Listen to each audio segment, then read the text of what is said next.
My father left when I was 4 years old. That is the sentence I have been carrying since I was old enough to understand what it meant. My father left. Not, my parents divorced and my father moved away. Not, my father and I lost touch over time. Left. The word my mother used with a specific flatness, as though it was the most ordinary thing in the world and also the most final. He left. He didn't look back. That's the kind of man he was. I believed her. For 25 years, I believed her completely. There was no reason not to. She was my mother. She was the one who stayed. She was the one who worked 2 jobs and made dinner and showed up at the school plays and the soccer games and the graduations. She was the one who was there. He was the one who wasn't. The evidence was clear, and it was constant, and it was my entire childhood. I built my understanding of myself around that fact, the way you build around a load-bearing wall. Carefully, always aware of it, making sure nothing I constructed leaned too hard in that direction. I am someone whose father left. I am someone who was not worth staying for. I am someone who learned early that the people who are supposed to stay sometimes don't. I am not saying this to create sympathy. I am saying it because it is the architecture of how I understand myself, and because what happened last spring required me to tear out that wall and figure out what was still standing. My mother is 71 years old, and her memory has been declining for 2 years. Not dramatically. She is not lost. She still knows who I am and where she is. But she forgets things. She repeats herself. She can no longer manage the house alone, which she resisted for 18 months before finally agreeing, last April, to move to an assisted living facility 20 minutes from my house. I spent 3 weekends cleaning out the house where I grew up. The first 2 weekends, I did the easy things. The kitchen, the living room, the basement full of boxes that turned out to contain mostly old magazines and holiday decorations, and the accumulated ordinary debris of a long life in one place. I was efficient. I was organized. I made piles for donation and piles for the dumpster and a small pile of things I wanted to keep. The third weekend, I did the bedroom. My mother's bedroom was harder than the rest. Not because of what I found at first. The jewelry box, the photographs, the small things that had been on her dresser my entire life. Those things I knew. Those things I could handle. I worked slowly and carefully, and I let myself feel what needed to be felt. And then I kept going. Under the bed, there was a suitcase. Old, a hard-sided suitcase from a different era, brown with brass latches, the kind that hasn't been made in 30 years. I didn't recognize it. I pulled it out. It was heavier than I expected. Inside the suitcase was a shoebox. Inside the shoebox were letters. I knew before I looked at the first one. Something in my body understood before my mind did. A specific clenching, a held breath, a sensation of standing at the edge of something with no way to see the bottom. I sat down on the floor. I picked up the first envelope. The handwriting on the front was not my mother's. It was addressed to me, Claire Marie Hennessy. My name, my mother's address, where I grew up, where I had lived from age 4 to age 18. The postmark was dated June 1998. I was 5 years old in June 1998, 1 year after he left. The return address said Thomas Hennessy, with an address in Portland, Oregon. My father who left and never looked back.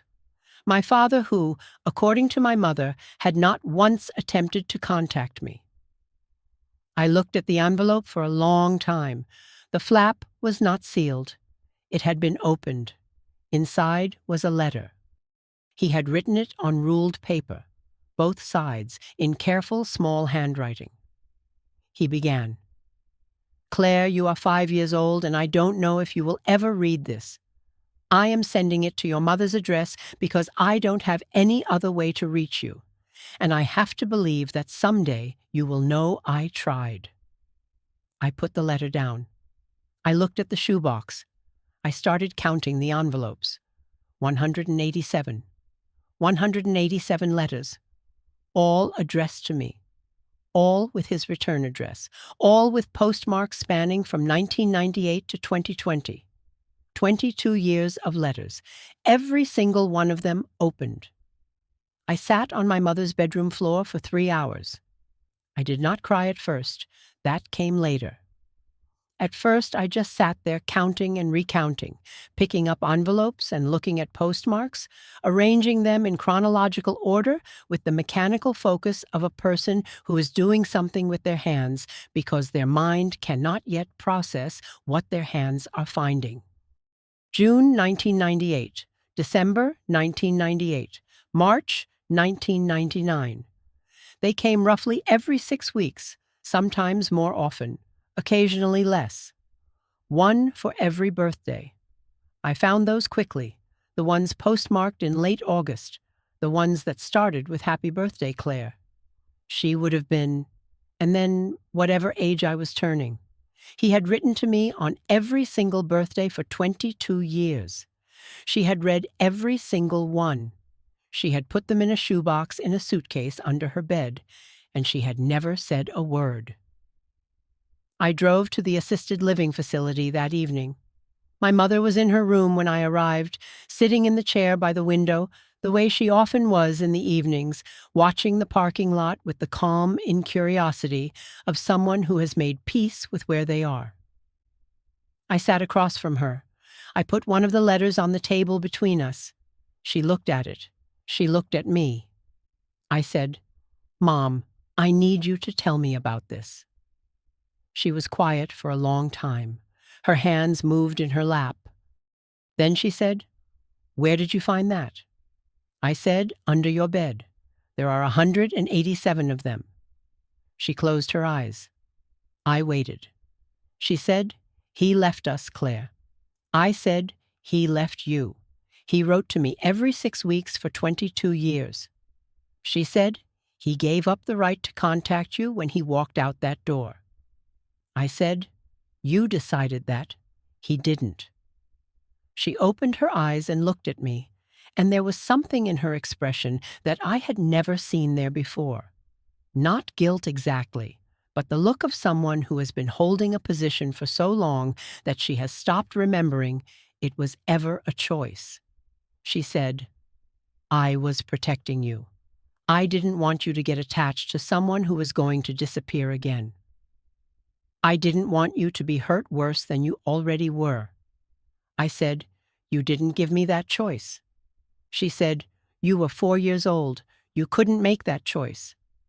I said, "I was 4, and then I was 8, and then I was 14, and then I was 22. At what point was I old enough to make that choice?" She didn't answer. I drove home with the shoebox on the passenger seat. I spent the next 2 weeks reading every letter. I did it in order, the way I had arranged them, chronologically, starting from June 1998, moving through my childhood one letter at a time. He had written about wanting to see me, about calling the house and being told by my mother that I didn't want to speak to him, which was not true, which I had not known was happening. About writing to lawyers and being told that without a court order he had limited options and my mother was not cooperative. About moving from Portland to Seattle and then to Denver, always leaving a return address, always hoping. He wrote about my birthdays. He wrote about imagining what I looked like at 7, at 11, at 16. He wrote, "I know you probably think I disappeared. I need you to know I have never disappeared. I am here. I have always been here. I just can't get through." He wrote about his life, about a job he had, about a woman he met and married in 2003, about a dog. Small things. The things you tell someone when you want them to know you are real and specific and not just an absence. In 2007, when I was 14, he wrote, "I don't know if you hate me. I think you probably do, and I think you have every reason to believe you should. But I want you to know the reason you haven't heard from me is not what you've been told. I have tried. I am still trying. I had been 14, and I had believed my father had never tried. I had built my entire understanding of myself around that belief. I had made decisions about who I trusted, about how close I let people get, about what I deserved, based on the story that I was someone whose father had not thought I was worth fighting for. He had been fighting. He had been writing. He had been leaving a return address in every letter for 22 years. I found him on a Wednesday in May. He was not difficult to find. He was living in Denver. He had a listed phone number. He was 63 years old. I sat with the phone in my hand for a long time before I dialed. He answered on the third ring. I said, "Is this Thomas Hennessy?" He said, "Yes." I said, "This is Claire." The silence that followed was the longest silence I have ever sat inside. Long enough that I thought the call had dropped. Long enough that I said his name, Dad, which was the first time I had said that word to refer to a specific living person in 25 years. He said, "Claire." Just that. Just my name. In a voice I didn't recognize and somehow knew. He said, "Are you real? Is this actually happening?" I said, "I found the letters." He made a sound I cannot describe. Something between a breath and a word. Then he said, "All of them?" I said, "All 187. He was quiet again. Then he said, "I never stopped. I want you to know that first. Whatever else you want to say or ask or feel, I never stopped." I said, "I know. I read them. We talked for 4 hours that first night, and the night after, and the night after that. We have been talking in various forms for 8 months now. It is not simple. Nothing about this is simple. There is 25 years of absence to account for. Not his absence from me, as I had believed, but my absence from him, enforced and sustained and complete, and neither of us knows yet exactly how to hold that.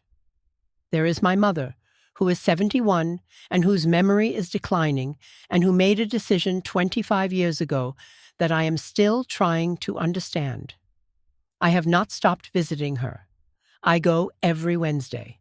I sit in the chair across from her, and sometimes we talk about ordinary things, and sometimes we don't talk much, and sometimes she asks me if I'm okay, in the way she always asks, with that particular concerned directness, and I say, "Yes, I'm okay," the way I always say. I don't know how to be angry at her in the clean way anger usually works. She is my mother. She stayed. She worked 2 jobs and showed up at the school plays and the soccer games and the graduations. She was the load-bearing wall of my childhood, and she also hid 187 letters in a shoebox in a suitcase under her bed for 22 years. Both of those things are true at the same time. I don't know yet what to do with that. My father is coming to visit next month. He has a wife named Susan and a dog named Earl, and a voice I didn't recognize and somehow knew. He is 63 years old, and I am 29, and we have 25 years to account for, and approximately no map for how to do it. We are going to try anyway. He never stopped writing. I found the letters. Now we try. That is all I know how to say right now. That is where we are. My father and I met in person for the first time in August. He flew in from Denver. I picked him up at the airport. I had been planning what I would say the entire drive there, and I forgot all of it the moment I saw him coming through the arrival's door. A tall man with my cheekbones and my way of holding my head slightly to the left when I'm thinking things I had never known I had inherited because I had never seen him. And there they were. The specific physical fact of where I came from, walking toward me through an airport terminal. He stopped a few feet away. We stood there looking at each other. He said, "You look like your grandmother." I said, "Which one?" He said, "Mine." We went to a diner near my apartment. We sat across from each other in a booth, and we ordered coffee, and neither of us knew how to start. He kept looking at my face, and I kept looking at his face, and I think we were both doing the same thing. Cataloging, accounting for, trying to build in person the picture that 25 years of letters and 8 months of phone calls had started. I asked him things I had wanted to ask for months, but had held back, waiting for this. He asked me things too, about my childhood, about my work, about who I had become in the years he had missed. Not accusatory, genuinely curious, in the way of someone being given something they had wanted for a long time and can't quite believe they're allowed to have it. He told me about the years he had tried to reach me, the lawyers, the letters, the phone calls to the house that my mother always answered. He had, at one point, driven to my mother's house and knocked on the door. This was when I was 9, a Saturday in September, a day I have no memory of, a day that apparently existed as a turning point in my father's life that I was not present for. My mother had answered the door and told him I was not home and asked him to leave, and he had left because he didn't know what else to do, because the law in that situation was not on his side, because he was 29 years old and frightened and on the wrong side of a closed door. I was inside the house. I was 9 years old and my father was on the other side of the front door, and I didn't know. I said, "Why didn't you push harder? Get a lawyer? Go to court?" He was quiet for a moment. Then he said, "I tried. What I couldn't afford was a prolonged legal battle, and your mother knew that. I kept writing because it was the one thing I could do that cost only time and postage. I kept thinking that someday you would be old enough to find the letters yourself, or she would give them to you, or something would change. I kept thinking if I just kept writing, you would know I was here." He kept writing for 22 years. He was right. I found them. Susan, his wife, came the second day. She is a small, direct woman who shook my hand firmly and said, "I have been waiting to meet you for 15 years, which is how long I have watched your father write letters to you without knowing if they were getting through. I want you to know he never stopped hoping." I said, "I know, I read them." She looked at me for a moment. Then she said, "He used to write them at the kitchen table on Sunday evenings. I never read them. He didn't offer, and I didn't ask.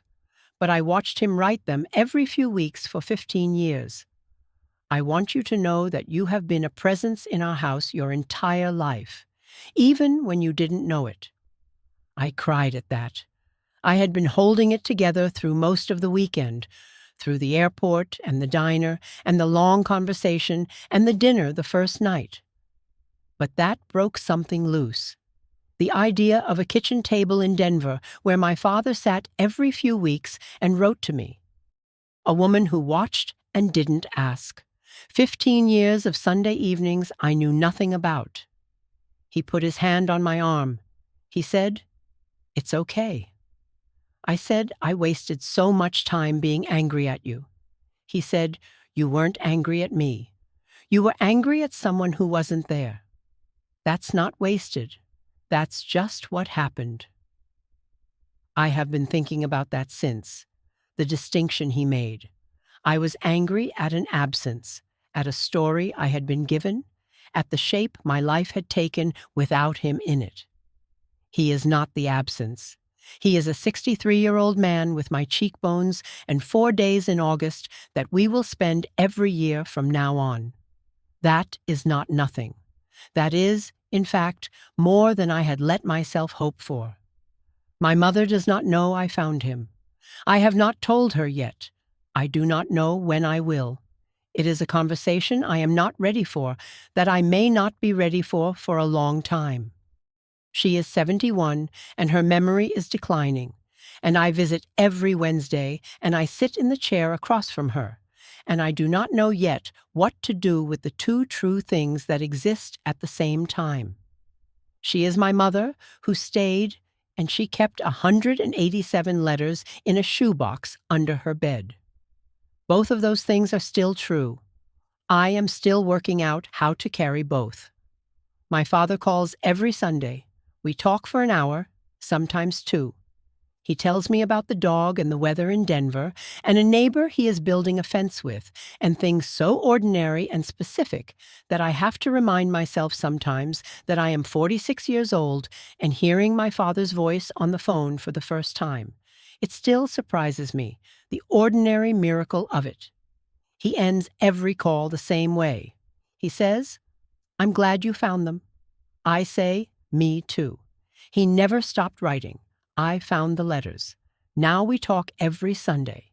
That is not the story I was given. It is the true one. That is the one I am keeping.